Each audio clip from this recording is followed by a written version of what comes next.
Hello and welcome সবাইকে basics of internet সিরিজের প্রথম ভিডিওতে। আজকে আমরা ইন্টারনেট কিভাবে কাজ করে সেই বিষয়টা নিয়ে কথা বলতে চাচ্ছি। As a web developer or A software developer আপনার অবশ্যই ইন্টারনেট কিভাবে কাজ করে সেই বিষয়টা জানা উচিত।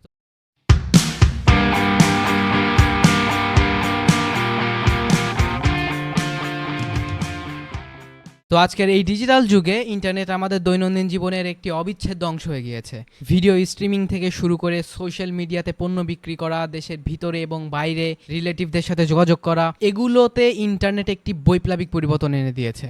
কিন্তু আপনি কি কখনো ভেবে দেখেছেন কিভাবে ইন্টারনেট আসলে কাজ করে? এই ভিডিওতে আমরা ইন্টারনেটের মেকানিক্সের গভীরে ডুব দিব এবং শিখব কিভাবে এটি বিশ্বের কোটি কোটি ডিভাইস এবং মানুষকে সংযুক্ত করেছে।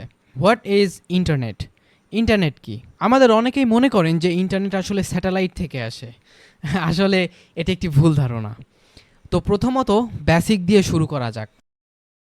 ইন্টারনেট হলো কম্পিউটার, সার্ভার এবং অন্যান্য যে সকল ডিভাইস রয়েছে সেগুলোর একটি বিশ্বব্যাপী নেটওয়ার্ক, যা ইন্টারনেট প্রোটোকল আইপি অ্যাড্রেস নামে আমরা জানি। সমস্ত ডিভাইস একটি প্রমিত প্রোটোকল অর্থাৎ আইপি অ্যাড্রেস ব্যবহার করে একে অপরের সাথে যোগাযোগ করে।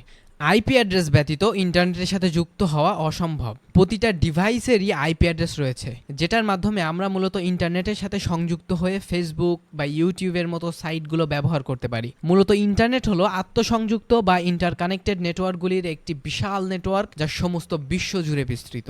আত্মসংযুক্ত বা ইন্টারকানেক্টেড মানে হয়তো আপনি বুঝতে পারেননি। এটার মানে হলো এই যে আপনি আপনার মোবাইলের ডেটা বা ওয়াইফাই ব্যবহার করে আপনার ডিভাইসের আইপি এর মাধ্যমে ইন্টারনেটের সাথে যুক্ত হয়ে অনেক কিছু ব্যবহার করতে পারছেন বা সুবিধা নিতে পারছেন, যেমন ফেসবুক, ইউটিউব, কোরা, চ্যাট জিপিটি, আপনার কোনো বন্ধু মেসেজ দিলে তার রিপ্লাই দেওয়া ইত্যাদি ইত্যাদি বিষয় আপনি ব্যবহার করতে পারছেন।